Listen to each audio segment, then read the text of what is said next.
At 2:14 a.m., the Red Sea, the captain of the USS Delbert is staring at a screen that displays three words no American commander ever wants to see. Magazine depth critical. 32 enemy missiles are inbound. The silos are empty. The enemy thinks they have engineered the perfect economic checkmate, forcing a billion-dollar ship to waste its ammo on cheap decoys. But they forgot the U.S. Navy has a new weapon, one that doesn't run out of bullets and moves at the speed of light. Take a long look at the clear night sky over the water, because it is about to transform into a massive crematorium. What you're about to witness is not a fair fight. It is a technological purge, a display of power so brutal, so cold, and so absolute that it strikes terror into the soul of any adversary. Tonight, we are not just analyzing a battle.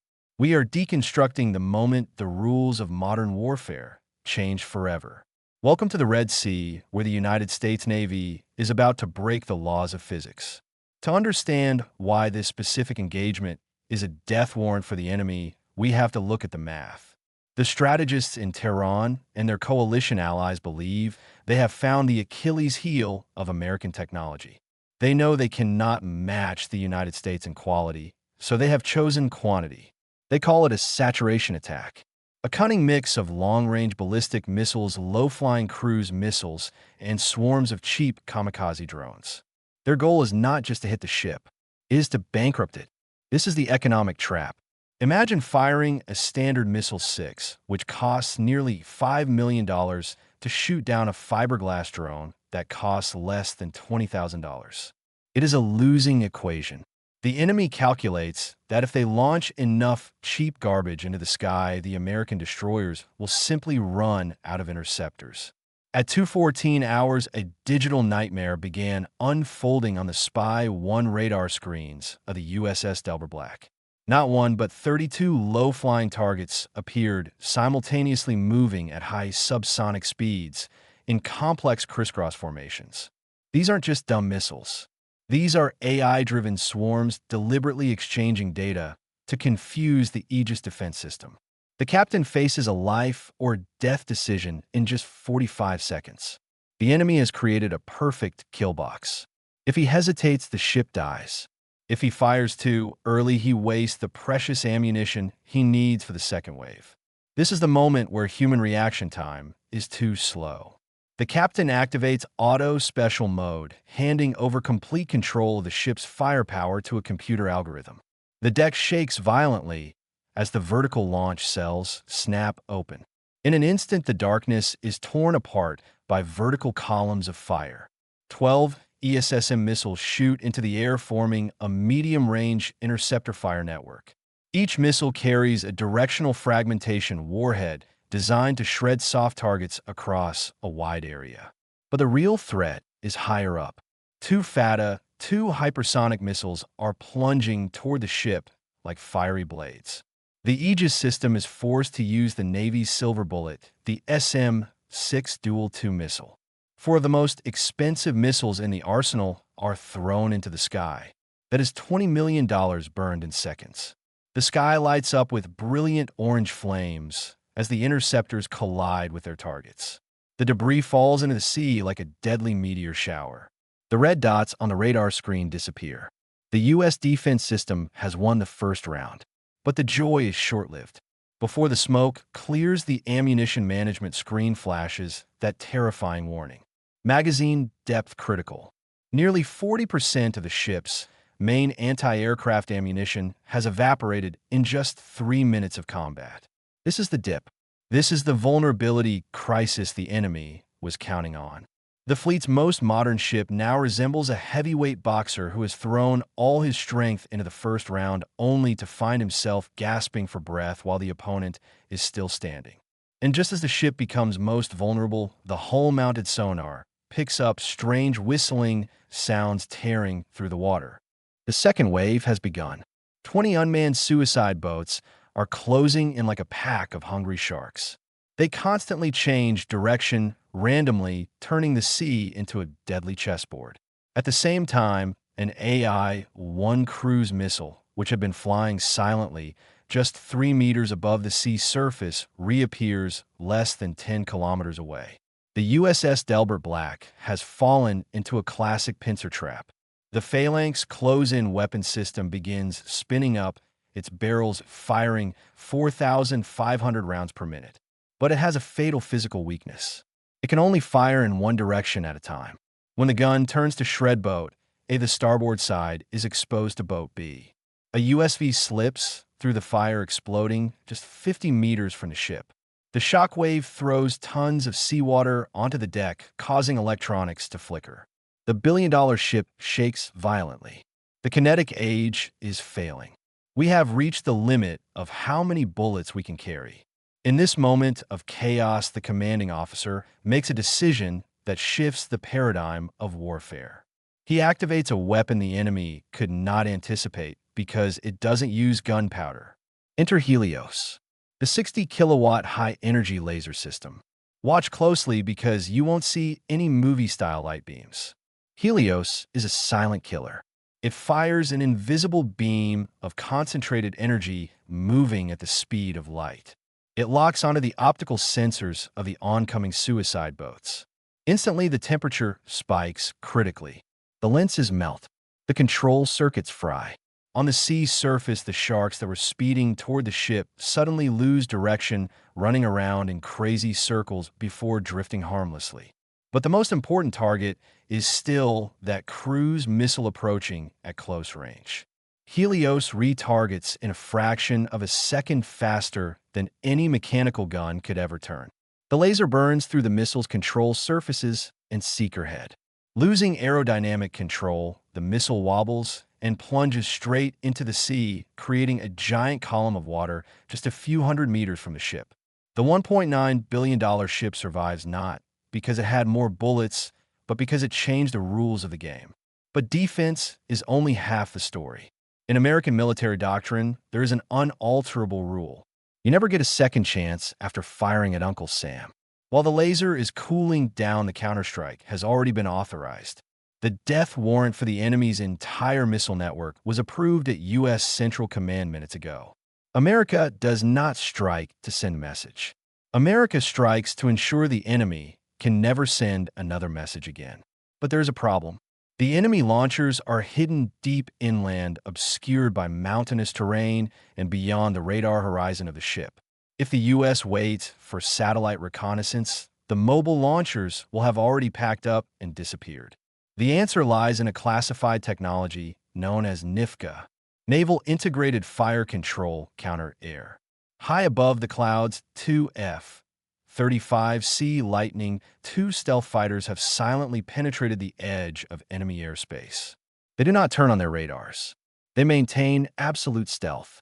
Using passive electro-optical sensors, they locate the residual heat signatures from the launchers that just fired. Via a secure data link, the target coordinates are transmitted directly to the fire control computer of the USS Delbert Black. The ship doesn't need to see the target to kill it. The remaining Tomahawk cruise missiles leave their launchers roaring through the night sky. But the U.S. Navy isn't done. They are about to introduce a new player to the battlefield. An aircraft that looks like a commercial airliner, but carries a weapon more dangerous than any bomb.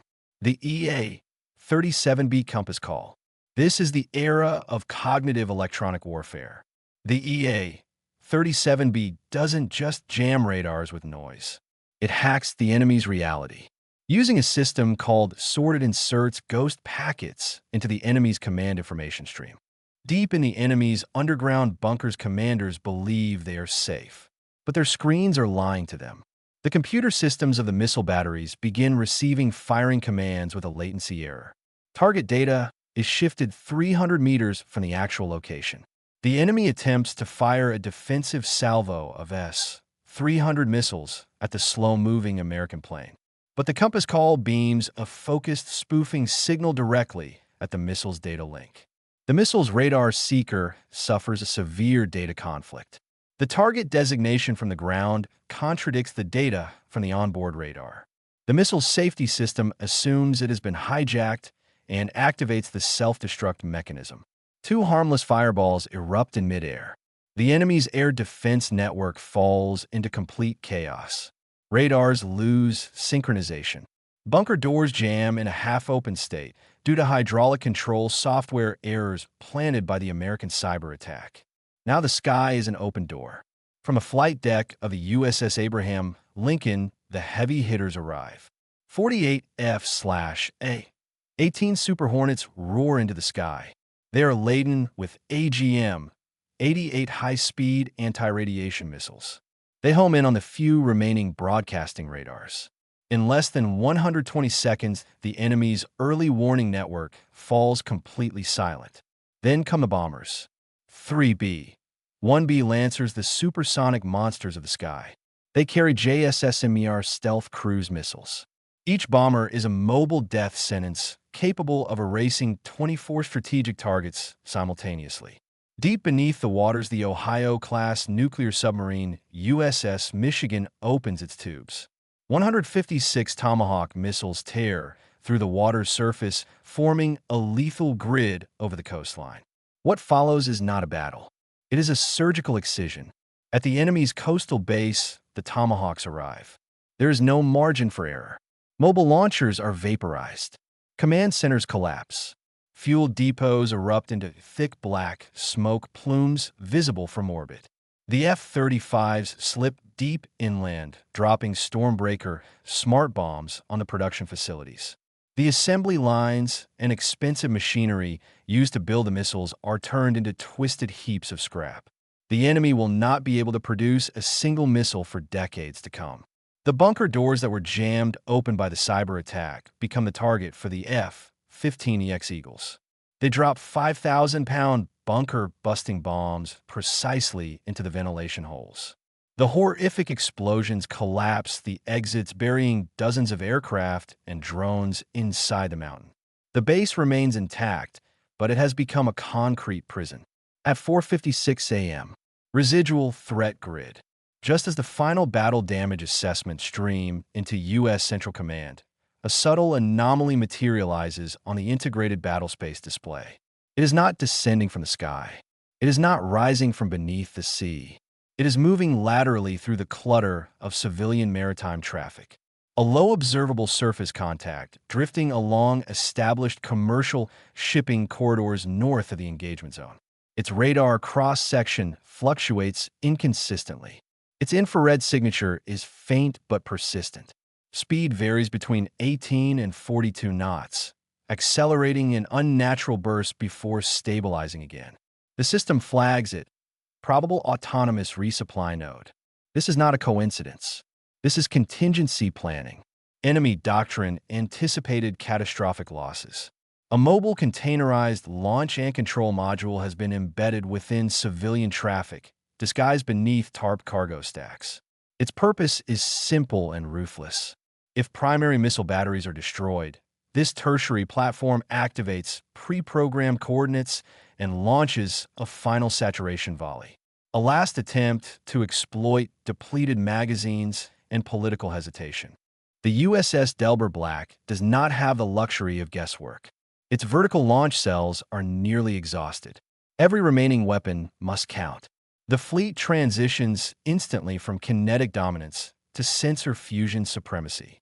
An MQ-9BC Guardian orbiting at high altitude narrows its synthetic aperture radar beam into focus strip mapping mode. The image sharpens. The supposed freighter reveals geometric inconsistencies beneath its cargo outline. Heat bleed from internal power units confirms active electronics concealed within reinforced container frames. The vessel is broadcasting nothing. It believes silence equals invisibility. The data is injected into the Cooperative Engagement Capability Network. Destroyers, cruisers, airborne assets. Every platform now shares a single synchronized track. There is no debate, no duplicated analysis. The battle space is unified. The captain rejects a Tomahawk strike. A cruise missile would guarantee destruction. It would also ignite diplomatic fallout across international waters. Precision is required. Containment is mandatory. 70 nautical miles away, an F-35C Lightning II alters course without illuminating its radar. Passive electro-optical targeting confirms the disguised launch module. The pilot releases a single GBU, 53 Stormbreaker configured in tri-mode guidance. Millimeter wave radar locks structural geometry. Imaging infrared confirms internal heat signatures. Semi-active laser remains available as contingency. The weapon glides silently through pre-dawn darkness. On board the disguised vessel, operators detect anomalous satellite uplink interference. They attempt emergency shutdown procedures. Launch circuits begin to depower. Too late. The Stormbreaker penetrates the container stack before detonation. The explosion is directed inward, collapsing launch canisters without catastrophic hull breach. Rocket propellant ignites in controlled secondary bursts. Internal systems melt. Guidance electronics liquefy. The vessel lists sharply but does not disintegrate. It burns without scattering debris across civilian lanes. The tertiary wave never leaves its rails. At 5:02 a.m., space-based infrared confirms no additional ignition signatures across the region. Electronic intelligence registers a collapse in coordinated command signals. The entire missile architecture, from fixed inland batteries to mobile fallback nodes, has been systematically dismantled. But the physical destruction is only half the story. During the EA-37BS cognitive electronic warfare phase, embedded cyber payloads seeded latency faults across the enemy's fire control network. Synchronization clocks are now desynchronized by microseconds. That deviation is enough to corrupt cooperative targeting. Radar arrays fail to align phase timing. Data packets collide in internal routing loops. The air defense grid remains powered, but strategically blind. Fuel depots burn along the coastline. Logistics corridors are cratered. Satellite uplink stations report cascading firmware faults. The enemy's missile empire has not merely been struck. It has been structurally deprogrammed. The saturation doctrine was built on arithmetic. More missiles, more drones, more vectors. The American response was built on integration. Space, cyber, air, sea, subsurface, all fused into a single kill chain operating faster than human cognition. The difference is not tactical. It is existential. 44 minutes. That is all the time required to turn a missile empire into smoking craters. Look at the numbers to see the brutal disparity. The enemy launched a saturation attack of 32 missiles and 20 drones, hoping for a miracle. They achieved nothing but the loss of their entire strategic capability. 14 vital military facilities completely annihilated. 1,023 personnel confirmed killed. The American side suffered 0 fatalities. This was not a war. It was a message written in fire and steel. The enemy tried to bankrupt the U.S. Navy with a swarm. Instead, they discovered that against the new generation of cognitive warfare and directed energy, the price of admission is your entire existence. The lesson here is simple and brutal. Never mistake restraint for weakness. Just because America allows you to exist alongside global shipping lanes does not mean you have the right to control them. When the smoke clears over the Red Sea, the USS Delbert Black continues to cut through the waves. Its paint is scorched. Its magazines are empty, but its flag is still flying. Power is not measured by how many missiles you possess, but by whether you can control digital reality. And tonight, the United States proved it owns that reality. What do you think?